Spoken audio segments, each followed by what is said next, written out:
The village of Kuru was situated in a narrow, grassy valley crisscrossed by clear streams and overlooked by green hills.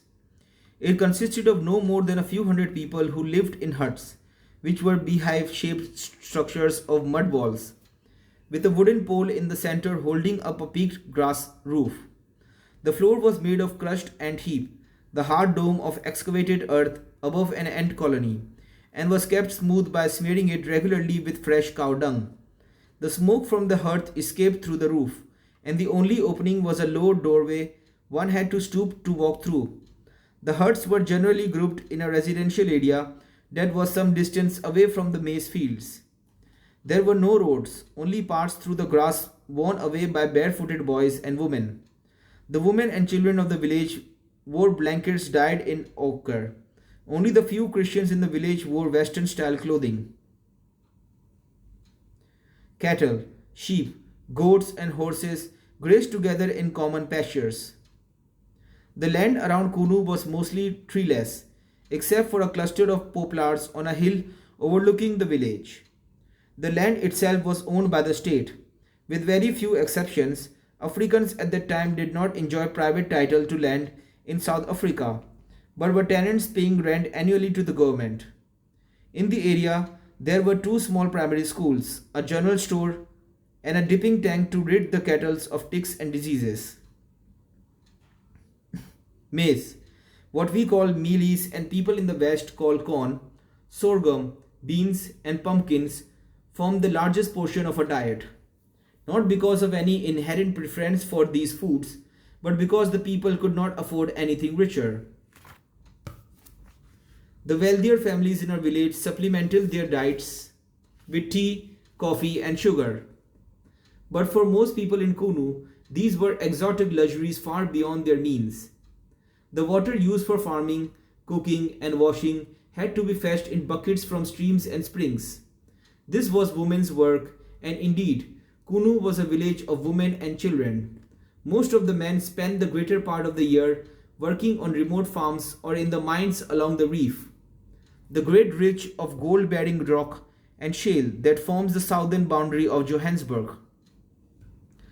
They returned perhaps twice a year, mainly to plough their fields. The hoeing, weeding, and harvesting were left to the women and children.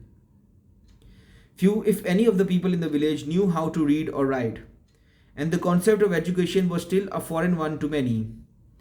My mother presided over 3 huts at Kunu, which, as I remember, were always filled with the babies and children of my relations. In fact, I hardly recall any occasion as a child when I was alone. In African culture, the sons and daughters of one's aunts or uncles are considered brothers and sisters, not cousins.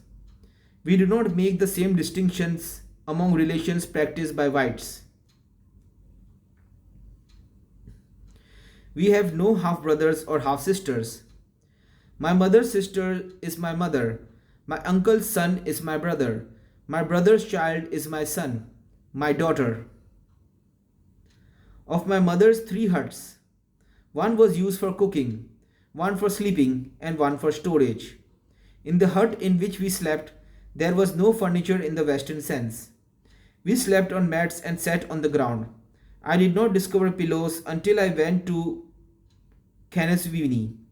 My mother cooked food in a 3-legged iron pot, over an open fire in the center of the hut or outside. Everything we ate we grew and made ourselves. My mother planted and harvested her own mealies. Mealies were harvested from the field when they were hard and dry. They were stored in sacks or pits dug in the ground. When preparing the mealies, the women used different methods. They could ground the kernels between 2 stones to make bread, or boil the mealies first, producing umpothulu. Unlike mealies, which were sometimes in short supply, milk from our cows and goats were always plentiful. From an early age, I spent most of my free time in the veld playing and fighting with the other boys of the village. A boy who remained at home tied to his mother's apron strings was regarded as a sissy. At night, I shared my food and blanket with these same boys. I was no more than 5 when I became a herd boy looking after sheep and cows in the fields. I discovered the almost mystical attachment that the Zuja have for cattle, not only as a source of food and wealth, but as a blessing from God and a source of happiness. It was in the fields that I learned how to knock birds out of the sky with a slingshot, to gather wild honey and fruits and edible roots, to drink warm, sweet milk straight from the udder of a cow, to swim in the clear, cold streams, and to catch fish with twine and sharpened bits of wire. I learned to stick fight, essential knowledge to any ruler African boy, and became adept at its various techniques, parrying blows, feinting in one direction and striking in another, breaking away from an opponent with quick footwork. From these days, I date my love of the world, of open spaces, the simple beauties of nature, the clean line of the horizon. As boys, we were mostly left to our own devices. We played with toys we made ourselves. We molded animals and birds out of clay. We made ox drawn sledges out of tree branches. Nature was our playground.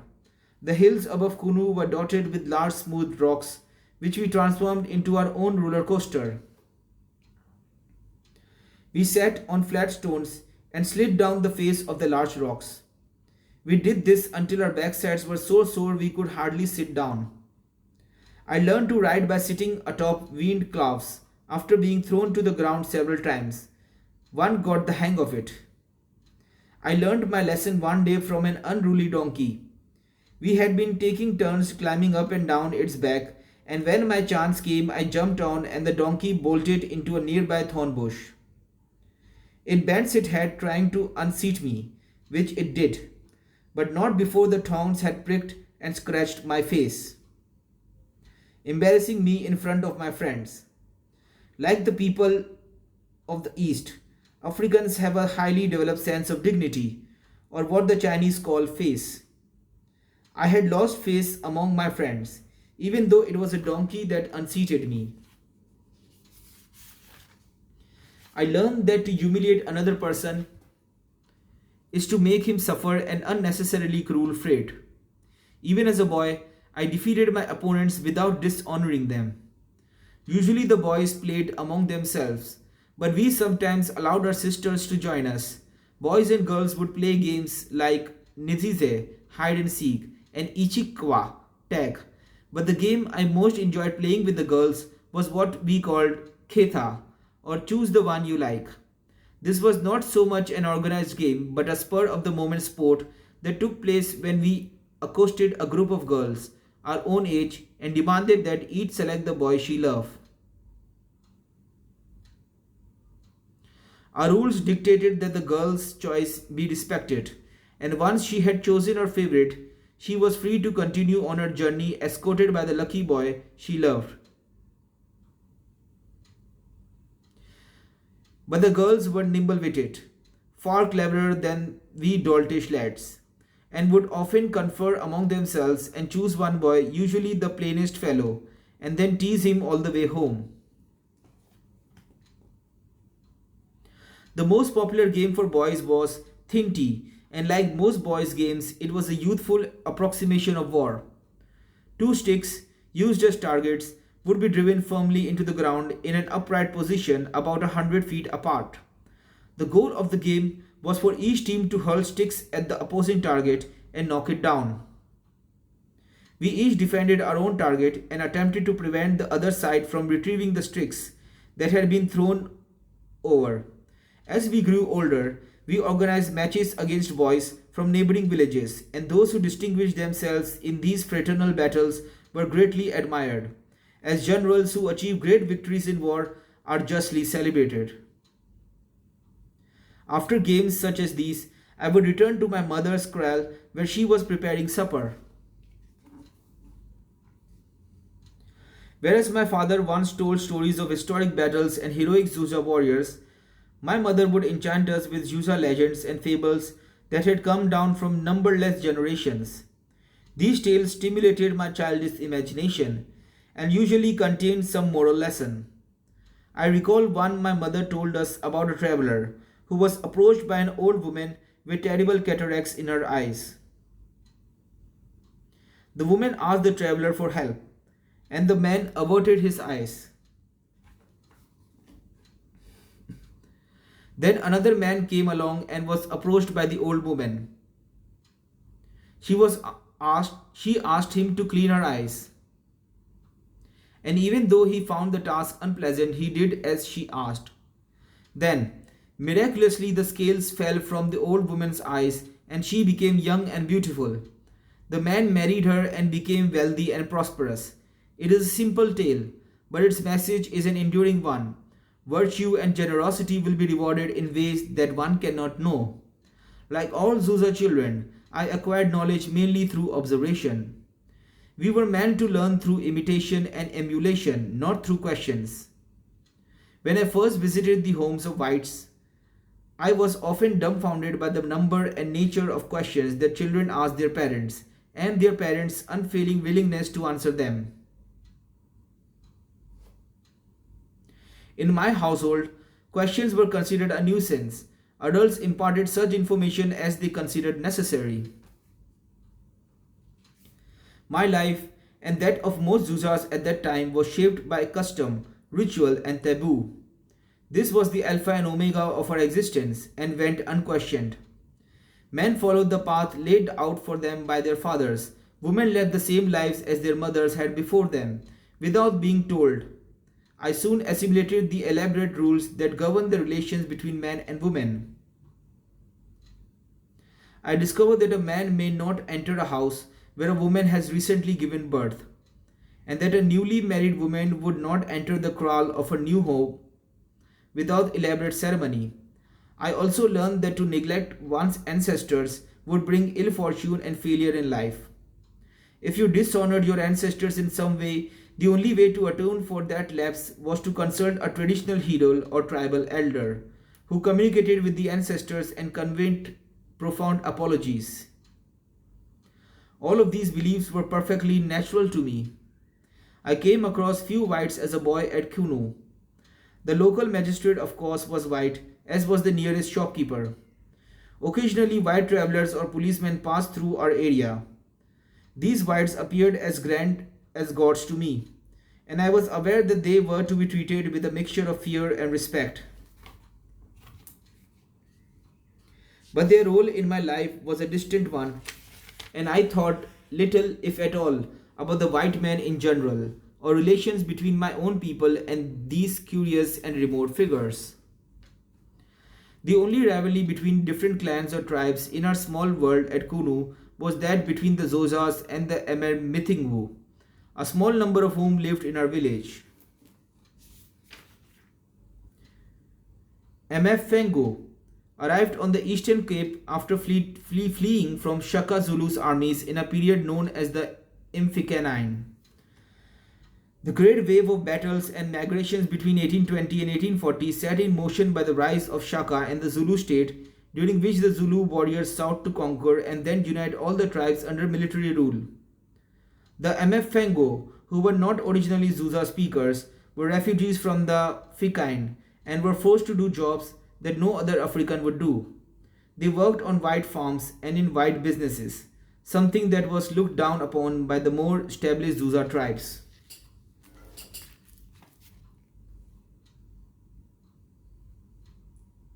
But the Mfengo were industrious people and because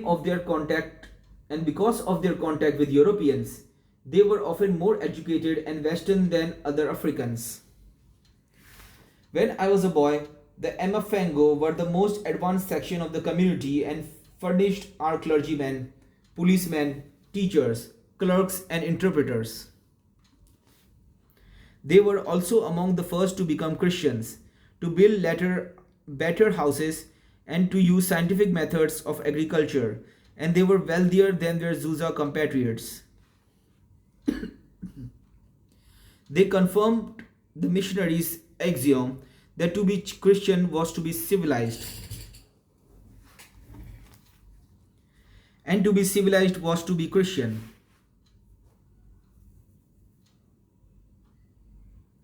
There still existed some hostility towards the Mfengo, but in retrospect I would attribute this more to jealousy than tribal animosity. This local form of tribalism that I observed as a boy was relatively harmless.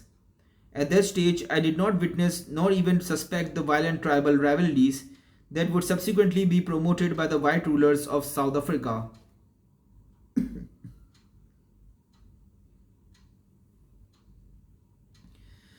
My father did not subscribe to the local prejudice towards the Mfango and befriended two Mfango brothers, George and Ben Mbekela. The brothers were an exception in Kunu. They were educated and Christian. George the elder was a retired teacher and Ben was a police sergeant. Despite the proselytizing of the Mbekela brothers, my father remained aloof from Christianity and instead reserved his own faith for the great spirit of the Zuzas.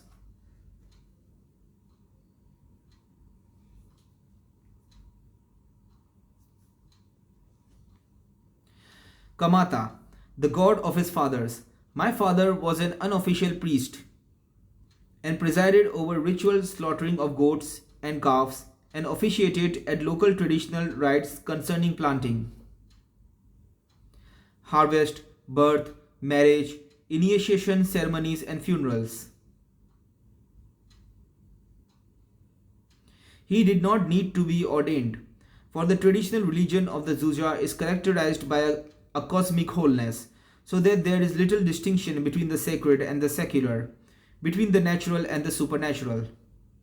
While the faith of the Mbekela brothers did not rub off on my father, it did inspire my mother, who became a Christian. In fact, Fanny was literally her Christian name, for she had been given it in church. It was due to the influence of the Mbekela brothers that I myself was baptized into the Methodist or Wesleyan church, as it was then known, and sent to school. The brothers would often see me playing or minding sheep and come over to talk to me. One day, George Mbekela paid a visit to my mother. "Your son is a clever young fellow," he said. "He should go to school." My mother remained silent. No one in my family had ever attended school, and my mother was unprepared for Mbekela's suggestion. But she did relay it to my father, who, despite or perhaps because of his own lack of education, immediately decided that his youngest son should go to school. The schoolhouse consisted of a single room, with a western-style roof on the other side of the hill from Kunu. I was 7 years old, and on the day before I was to begin, my father took me aside and told me that I must be dressed properly for school. Until that time I, like all the other boys in Kunu, had worn only a blanket, which was wrapped round one shoulder and pinned at the waist. My father took a pair of his trousers and cut them at the knee. He told me to put them on, which I did, and they were roughly the correct length, although the waist was far too large. My father then took a piece of string and drew the trousers in at the waist. I must have been a comical sight, but I have never owned a suit I was prouder to wear than my father's cut-off trousers. On the first day of school, my teacher, Miss Midingane, gave each of us an English name and said that henceforth that was the name we would answer to in school. This was the custom among Africans in those days and was undoubtedly due to the British bias of our education.